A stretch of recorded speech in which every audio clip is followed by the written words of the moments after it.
Hello guys, welcome to Anand fish forms. ఈరోజు అయితే నేను ఓన్గా గ్రూమింగ్ చేసుకున్న క్రౌన్ టైల్ బేటాని అయితే మీ ముందుకు తీసుకొచ్చాను. ఈరోజు దీనికి మీ ముందుకు తీసుకురావడానికి కారణం ఏంటంటే, దీనికి పొట్ట అనేది కొంచెంగా ఉబ్బింది. అంటే డీవార్మింగ్ అనేది చెయ్యాలి మనం. అయితే మనం డీవార్మింగ్ ఏ మెడిసిన్ ద్వారా చేయాలంటే మెట్రోజెల్ 400 అనే మెడిసిన్ ద్వారా మనం డీవార్మింగ్ చేయాలి. అయితే నేను ఒక సిరంజ్ తీసుకుని దాని ద్వారా మనం అయితే డీవార్మింగ్ చేసాము.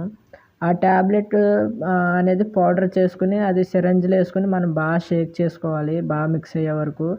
అప్పుడు మనం ఫిష్ని ఒక పొడి క్లాత్ మీద అయితే వేసుకుని అప్పుడు దాన్ని నోటి దగ్గర కొంచెం తీసి మనం మెడిసిన్ అనేది అయితే జాయిగా ఇంజెక్ట్ చేయాలి. అంటే నీడిల్ అయితే దీనికి అవసరం లేదు. జాయిగా ఇంజెక్ట్ చేసి మళ్ళీ ఆ ఫిష్ని మనం ఏం చేయాలంటే వాటర్లో వేయాలి. అది కదులుతూ ఉంటుంది. బ్రో అది కదులుతుంది కదా అంటారు. అప్పుడు మీరు గిల్స్ మీద సమ్ వాటర్ అయితే దాని మీద వేసినట్లయితే అది కదలదు.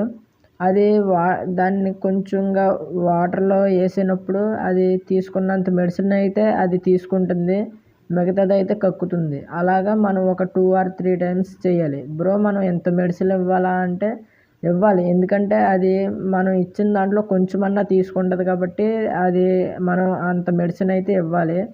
అలాగ మనం ఇచ్చినట్లయితే మన ఫిష్ అనేది హెల్తీగా ఉంటుంది. ఇలాంటి హెల్త్ టిప్స్ కోసం నన్ను మీరు కాంటాక్ట్ అయ్యి అడిగినట్లయితే నేను మీకు చెప్తాను. అలాగే దీనికైతే హాఫ్ ట్యాబ్లెట్ అయితే నేను వాడాను. అలాగా మనం 1 or 2 monthsకి అయితే మనం ఇలా డీవార్మింగ్ అనేది చేయాలి. మీకు ఏమైనా ఇన్ఫర్మేషన్ కావాలంటే నన్ను అడగండి. Subscribe my channel.